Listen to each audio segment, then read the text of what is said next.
Direct selling business क्यों जरूरी है? पैसिव इनकम हमारी ज़िंदगी में क्यों ज़रूरी है? इस दुनिया में दो तरह के कमाई होते हैं, पहला एक्टिव अर्निंग और दूसरा पैसिव अर्निंग। एक्टिव अर्निंग किसे कहते हैं? वैसी कमाई जिसमें काम करें पैसा आए और जब काम करना बंद कर दे तो पैसे आना बंद हो जाए।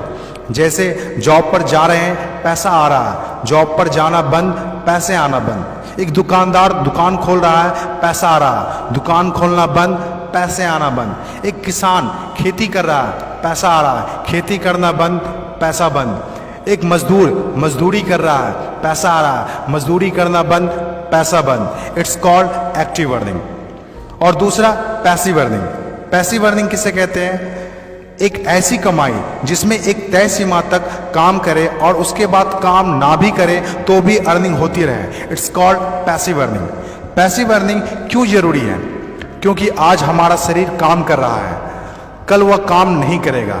आज कुछ ऐसा करना है जो हमारी मौजूदगी ना भी हो तो भी हमें रेगुलर इनकम आती रहे, और वो ज़्यादा ज़रूरी है।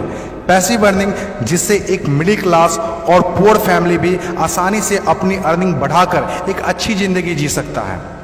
आज पैसिव अर्निंग के तरीके का इस्तेमाल वर्ल्ड के सभी अमीर लोग, बिजनेसमैन, पॉलिटिशियन और एक्टर सभी अपने लाइफ में पैसे कमाने में करते हैं। पैसिव अर्निंग का मतलब ऐसा काम जिसमें किसी काम का रेगुलर इनकम आता रहे, जैसे रेंटेड प्रॉपर्टी, कोई मकान, बंगला या रूम को रेंट पर देने से जो पैसा आए।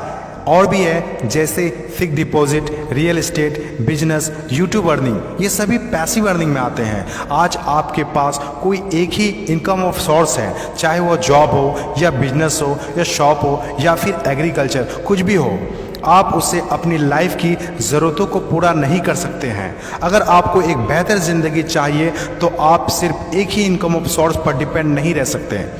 आपको सेकेंड, थर्ड, फोर्थ या ज़्यादा इनकम सोर्स बनाने होंगे। जितनी ज़्यादा इनकम ऑफ सोर्स होगी उतनी ज़्यादा अर्निंग होगी और आप अपने फैमिली को एक बेहतर ज़िंदगी दे पाएंगे। पैसिव अर्निंग करने के लिए आप ऑनलाइन और ऑफलाइन दोनों तरीके से कर सकते हैं। इसीलिए पहले आप कंफर्म करें कि आप किस तरह शुरुआत करना चाहते हैं। आपको बेसिक और सिंपल आइडियाज़ चाहिए, ज़्यादा रिस्क भी नहीं हो और इन्वेस्टमेंट भी कम लगे। डायरेक्ट सेलिंग बिजनेस सबसे बड़ा एग्जाम्पल है। ये पैसे कमाने का वो रास्ता है जिसमें आप सिर्फ एक बार मेहनत करते हैं और कुछ ऐसे संपत्ति बना देते हैं जो आपको ज़िंदगी भर पैसे कमा के दे सके। पैसिव अर्निंग को समझाने के लिए मैं आपके साथ एक स्टोरी शेयर करना चाहूँगा। यह कहानी है बर्क हेजेस की किताब द पैराबल्स ऑफ पाइपलाइन। एक छोटे से गांव में दो दोस्त रहा करते थे, ब्रूनो और पाब्लो, जो बड़े सपने देखा करते थे। एक दिन किसी न किसी तरह वो गांव के सबसे अमीर आदमी बन जाएंगे। वो दोनों काफ़ी मेहनती थे, उन्हें तो बस एक मौके की तलाश थी और एक दिन उन्हें वह मौका मिल गया। उस गांव में एक समस्या थी। गांव वाले को पानी लाने के लिए नदी में जाना होता था और आधा दिन पानी लाने में ही गुजर जाता था।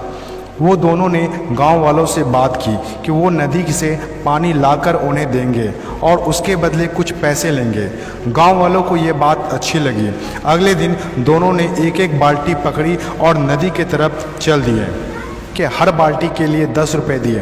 ब्रूनो बहुत खुश हुआ, लेकिन पाब्लो को इतनी ज़्यादा खुशी नहीं थी।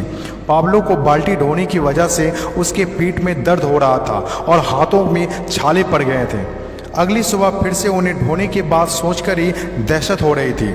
पाब्लो ने नदी से गांव तक पानी लाने का एक अच्छा आइडिया सोचा। जब अगली सुबह दोनों अपनी अपनी बाल्टी उठाकर जाने लगे तो पाब्लो ने कहा, ब्रूनो मेरे पास एक आइडिया है। चंद सिक्कों के बदले मैं दिन भर बाल्टी ढोने की वजह क्यों ना हम नदी से गांव तक पाइपलाइन बना दें। ब्रूनो ने कहा, पागल, हमारे पास एक बेहतरीन नौकरी है, अच्छे पैसे भी मिलते हैं जिससे हम जो चाहें खरीद सकते हैं। अपनी पाइपलाइन के आइडिया को दिमाग से निकाल दो। लेकिन पाब्लो इतनी आसानी से डिमोटिवेट होने वाला नहीं था। उसने अपने दोस्त को पाइपलाइन बनाने का आइडिया अच्छे से समझाया। हम लोग दिन के आधे समय बाल्टी ढोने का काम करेंगे और आधे समय और छुट्टियों के दिनों में पाइपलाइन का काम करेंगे। ब्रूनो ने पाब्लो की बात नहीं मानी। पाब्लो जानता था कि पथरीली ज़मीनों में पाइपलाइन बनाना आसान नहीं होगा, लेकिन पाइपलाइन बनने के बाद जो मिलेगा उससे वह इंस्पायर होकर काम करता रहा। जब पाब्लो अपना पाइपलाइन बनाता था तो गांव वाले उसकी मजाक उड़ाया करते थे। ये देखो Pablo the pipeline. Bruno Pablo से 2 गुना काम कर रहा था, इसीलिए वह 2 गुना पैसा भी बना रहा था।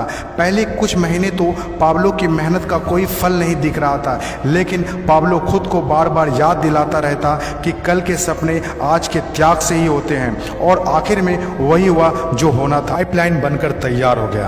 अब पाब्लो सोता था तो भी पैसा आता था, नहाता था तो भी पैसा आता था, खाता था तो भी पैसा आता था, वह कहीं बाहर घूमने जाता था तो भी पैसा आता था। जितना ब्रूनो ने 3 साल में कमाया था उतना पाब्लो ने 3 महीने में कमा लिया। गांव में जितना पानी बहकर जाता था, पाब्लो के जेब में उतना ही पैसा बहकर आता था। और मेरे हिसाब से direct selling business is the best opportunity. इस कहानी से हम 5 बातें सीखते हैं। पहला, विज़न का होना। विज़न सबके पास नहीं होता। विज़न जो आंखों से नहीं सोच से देखी जाती है। इस दुनिया में 5% लोग के पास ही विज़न होता है और वही इस दुनिया में कुछ बड़ा करते हैं। दूसरा, सबसे इम्पोर्टेंट, जब भी आप कुछ हट के करेंगे तो लोग आपका मजाक उड़ाएंगे, ठीक उस पाब्लो की तरह।